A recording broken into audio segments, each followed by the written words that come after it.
Hey folks, Aaron at Redbird Speed. We are going to start the 12-bolt complete rear end series. We are going to go through every feature. It's a 12-bolt right for you, spline count, axle, flange, hub, bolt pattern, stud sizes, bearing types, gears, posi, yoke options, wheel-to-wheel, brackets.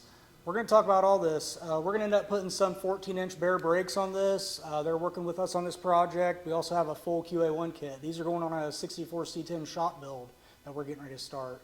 But first, we're going to focus on this rear end. We're going to go over every feature, housing axles, diff parts, brakes, all of it. So if you have any questions along the way, be sure to give us a call, reach out, 260-301-2424, email us, drop a comment below, whatever works best for you. But we're going to go over every feature. So if you have any questions, let us know. All right, folks, let's get started in the series. Be sure to like and subscribe to keep up with this step by step. Have a good day. Thanks for watching.